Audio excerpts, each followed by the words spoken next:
Espiritu ng Diyos sana ay siyang ating tinanggap ng Diyos sa may matawag.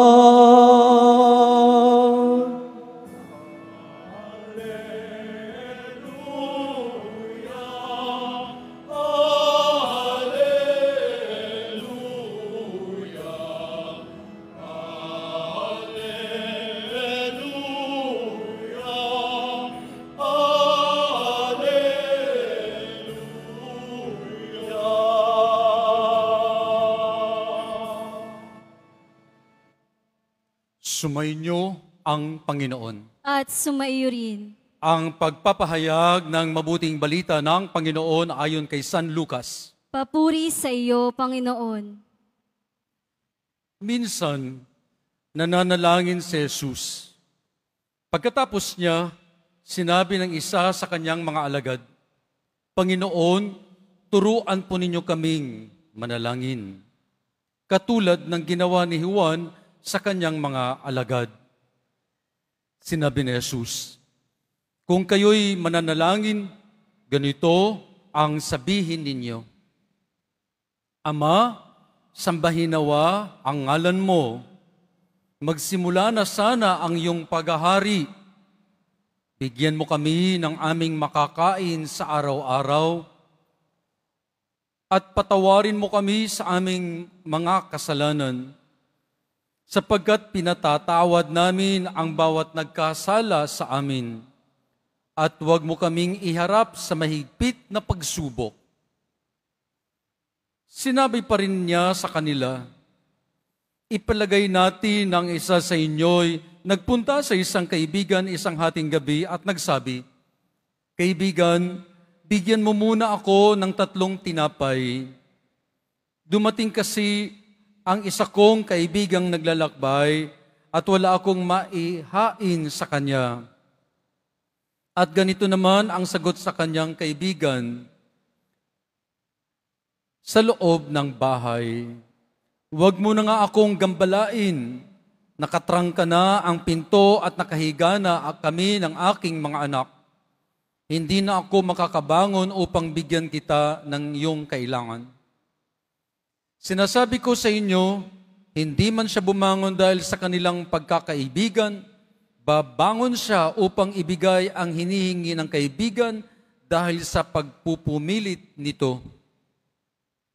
Kaya sinasabi ko sa inyo, humingi kayo at kayo'y bibigyan, humanap kayo at kayo'y makasusumpong, kumatok kayo at ang pinto'y bubukas para sa inyo. Sapagkat tumatanggap ang bawat humihingi, nakasusumpong ang bawat humahanap, at binubuksan ang pinto sa bawat kumakatok. Kayong mga ama, bibigyan ba ninyo ng ahas ang inyong anak kung humihingi ng isda? Bibigyan ba ninyo siya ng alakdan kung siya'y humihingi ng itlog?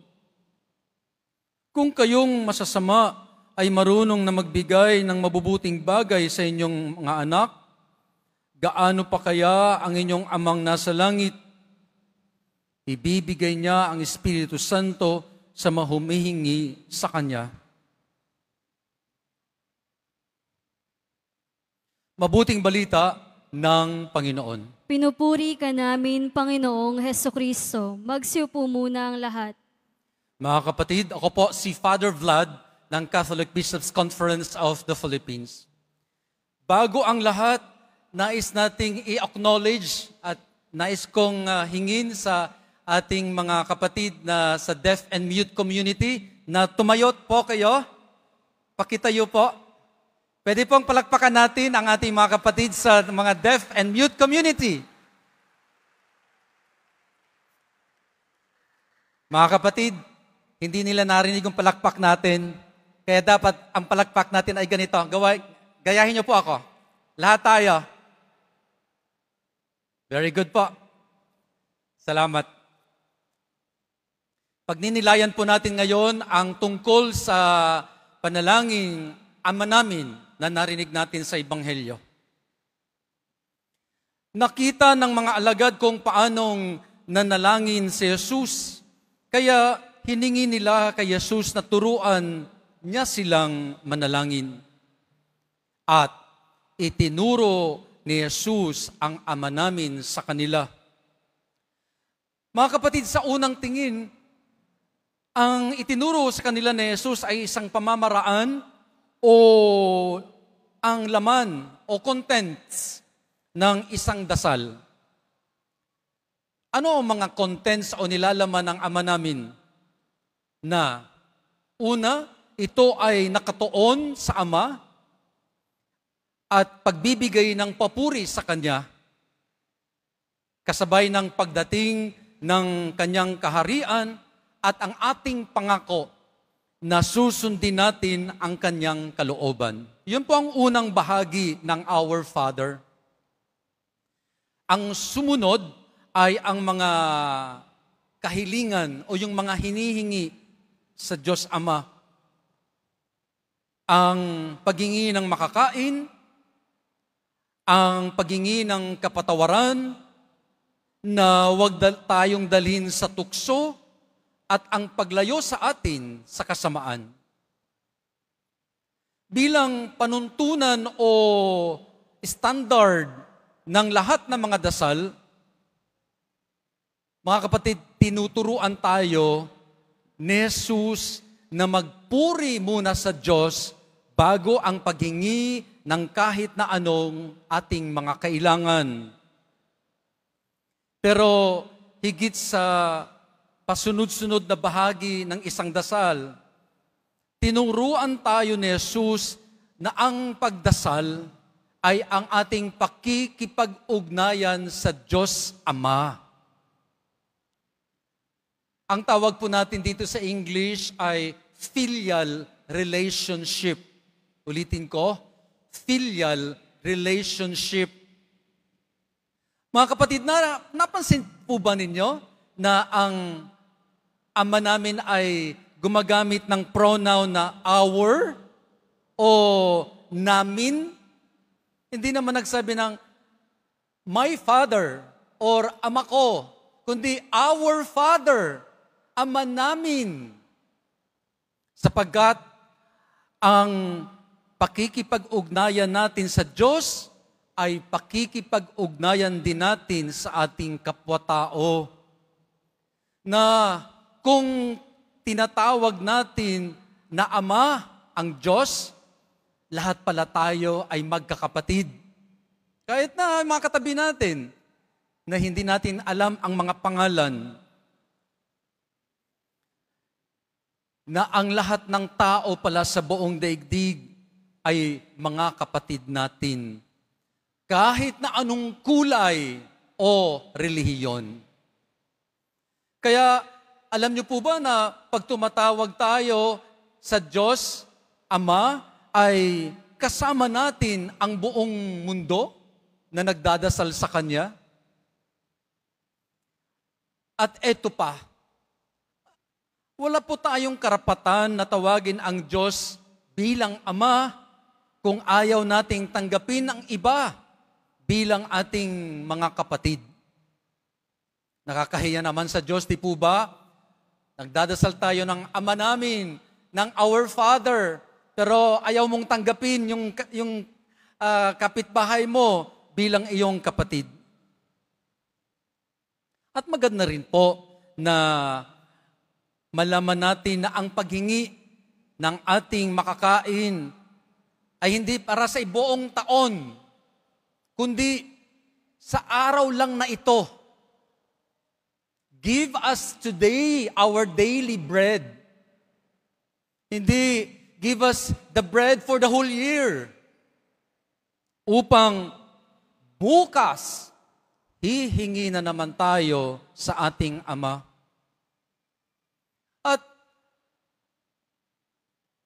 hinihingi natin na patawarin tayo sa ating mga kasalanan dahil pinatatawad natin ang mga nagkakasala din sa atin. Kaya mga kapatid, ito ang mga dapat nating tandaan kung tayo nagdadasal. Hindi lang ang Ama namin, kundi sa lahat ng ating mga dasal. Alam niyo po ba mga kapatid, na ang natura ng Ama ay ang magbigay? That the nature of the God the Father is to give. Because to behold, to withhold, is to perish. Ulitin ko. That the nature of God the Father is to give. Because to withhold is to perish. Because fatherhood is total giving. Kaya naman pala, ibinigay ng Ama ang kanyang anak na si Jesus upang hindi tayo mapapunta sa kawalan.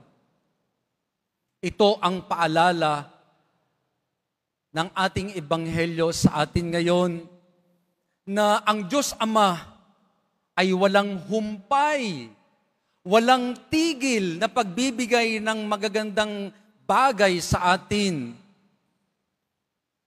Dahil kamatayan para sa Kanya ang hindi pagbigay.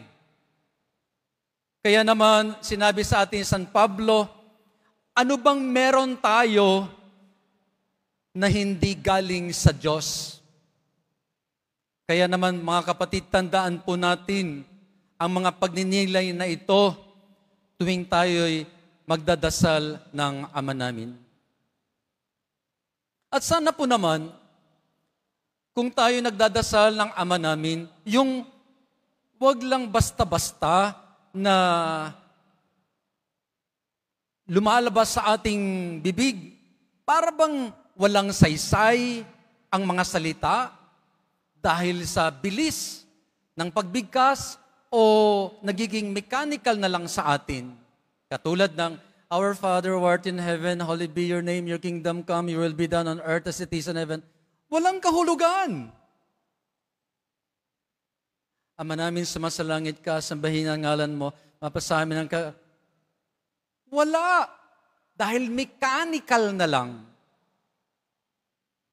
Mga kapatid, nawa sa pagninilay natin sa Ama namin, sa ating misa ngayon, ito ang mga tandaan natin. Ang Diyos Ama ay walang humpay na nagbibigay sa atin ng kanyang pagmamahal at mga blessing araw-araw. At nawa, kung ito ang ginagawa ng Diyos Ama sa atin, sana tayo'y wag ding huminto sa pagbibigay ng ating mga sarili sa iba. Tumahimik muna po tayo at damhin natin ang banal na Espiritu sa ating pangapagbasa ngayon.